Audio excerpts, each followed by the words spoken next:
Hello, all the students of the standard 4. Good morning. I hope you all are well in this pandemic coronavirus. Please stay home, stay safe, spend your quality time with your family member. You can give your quality time in your study also. Today I am going to tell you one important things that your first term online examination most probably it will start in the week of in the second week of September.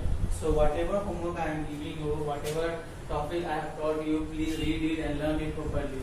There will be examination in the second week of September. Okay, MCQ examination will be there, so please prepare for it. Today I am going to teach you science. Okay, chapter 4, solid, liquid and gases was going on. Till page number 42 I have taught you. Today I am going to teach you page number 43. Topic is gas. Before we starting this gas, I want to repeat for solid and liquid. What we have seen in solid, okay, particles, whatever particles in solid, they have a definite shape, okay, definite volume, and they are very tightly packed. But in liquid, what you have seen that in liquids, whatever particles are there, they are not so much closely packed, and they can move more freely than the solid particles.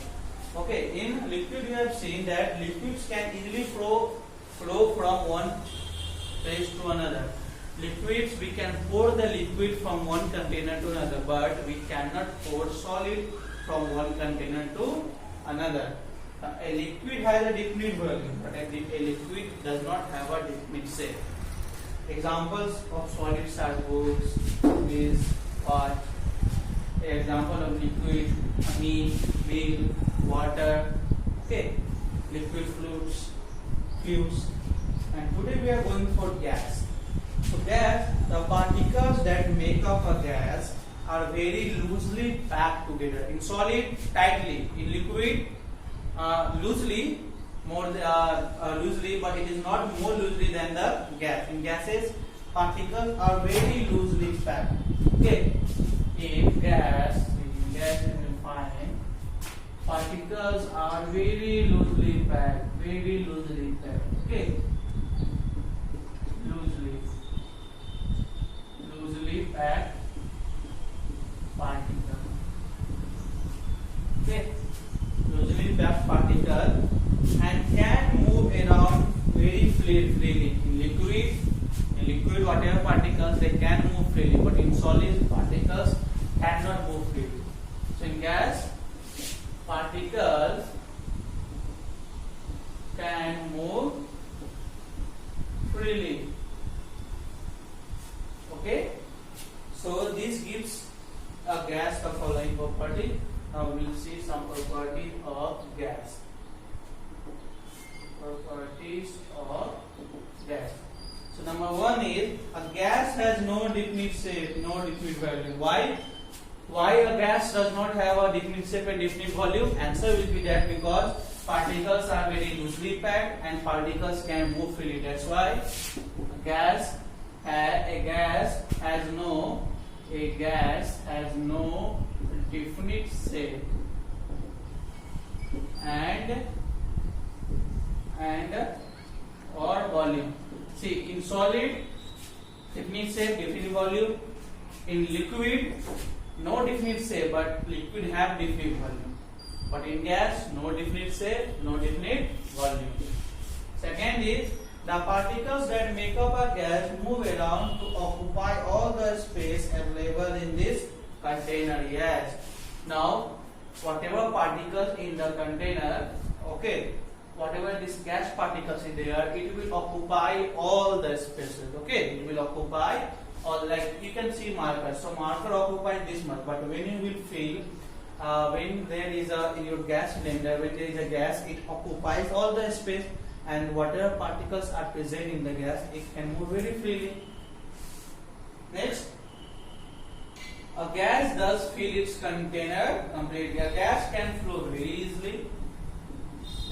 A gas can flow very easily. Yes.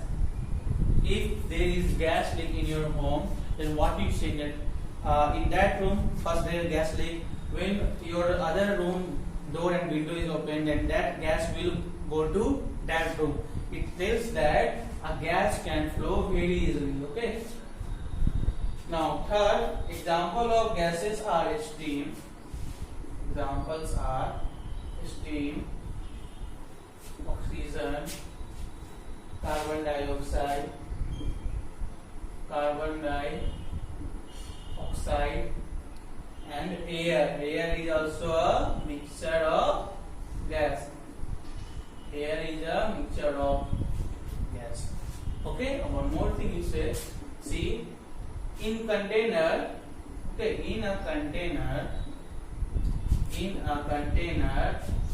gas, in a containers, okay, in a container of gas, okay, gas fills its particle completely. Okay, why? Because it is very loosely packed, it can move freely. Okay, if there is gas in a container, it will occupy all the space. But what happens in solid? In solid, it is very tightly packed. So it cannot fill all the spaces of the container. But it does not happen with the liquid. Liquid also, they also fills all the spaces of it. They also occupy all the spaces of container. Same with the gas also. Gas also occupy all the space of the container. Okay, so now we have seen solid, now we have seen liquid, we have seen gas also. Now next topic is change of state. Okay, we'll see change of state.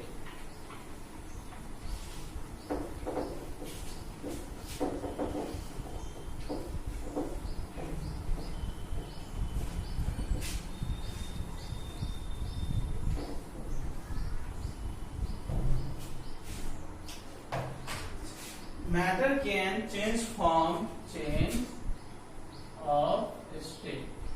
Okay, matter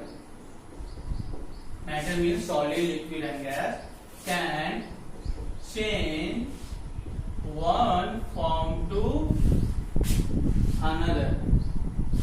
Okay, one form to another. Okay, like solid can change into liquid, liquid can change into gas, gas can change into liquid. Okay, like this. So water exists in three states: solid, liquid and gas. Okay, water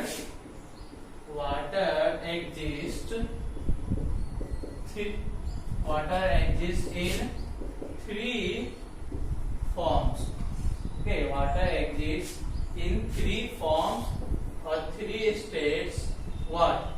So in solid, you can see in solid, that is ice. Okay, in solid form, that is ice.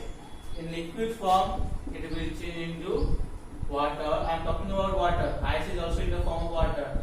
In gas, it is in the form of water vapor or steam.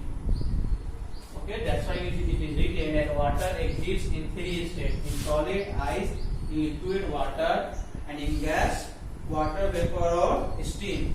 So let us look at how change of state occurs in water. Okay, so we will see some like liquid to solid. Liquid to solid. How liquid change into solid means how water, liquid means how water change to ice. Okay, liquid to solid. So the process by a liquid change into solid on cooling is called solidification. Okay, the process by which a liquid change into solid on cooling. Okay, until unless you will not cool the water will not change into ice. On cooling, it's called solidification.